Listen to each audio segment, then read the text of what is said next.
মোল্লাহাটে অঙ্গ প্রতারণার শিকার হয়ে প্রাণ হারালেন হোসেন সিকদার।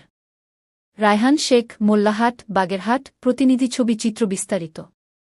বাগেরহাটের মোল্লাহাট উপজেলার কাহালপুর গ্রামে অঙ্গ প্রতারণার শিকার হয়ে হোসেন সিকদার নামে এক ব্যক্তি মৃত্যুবরণ করেছেন বলে অভিযোগ উঠেছে। স্থানীয় সূত্রে জানা যায়, ফুসফুসের অস্ত্রোপচারের নাম করে প্রতারণার মাধ্যমে হোসেন সিকদারের শরীর থেকে গুরুত্বপূর্ণ অঙ্গপ্রত্যঙ্গ কেটে নেওয়া হয়। পরবর্তীতে তিনি মৃত্যুবরণ করেন। এ ঘটনায় তার স্ত্রী, চাচাতো ভাই শরীফুল ও খালুশ্বশুর রফিকের সম্পৃক্ততার অভিযোগ উঠেছে। অভিযোগ রয়েছে, রফিক ঢাকার বিভিন্ন ক্লিনিকে রোগী নিয়ে দালালি করেন এবং একটি অঙ্গপ্রত্যঙ্গ পাচারকারী চক্রের সঙ্গে যুক্ত। তার প্রলোভন ও প্রতারণার ফাঁদে পড়ে হোসেন সিকদার সর্বনাশের শিকার হন। ভুক্তভোগীর পরিবারকে ভয়ভীতি ও অর্থের প্রলোভন দেখিয়ে ঘটনাটি ধামাচাপা দেওয়ার চেষ্টা চলছে বলেও এলাকাবাসীর দাবি। তারা ঘটনার সুষ্ঠু তদন্ত ও দোষীদের দৃষ্টান্তমূলক শাস্তি দাবি করেছেন।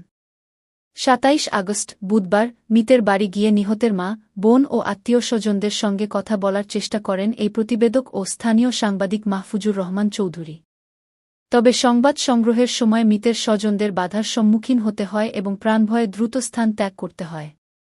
মৃতের মা অসহায় কণ্ঠে জানান, প্রভাবশালীদের ভয়ে তিনি বিস্তারিত বলতে অস্বীকৃতি জানান। তিনি আরও বলেন, ময়নাতদন্ত করলে তার মৃত পুত্র কষ্ট পাবে, এ আশঙ্কায় তিনি ময়নাতদন্তে সম্মতি দেননি।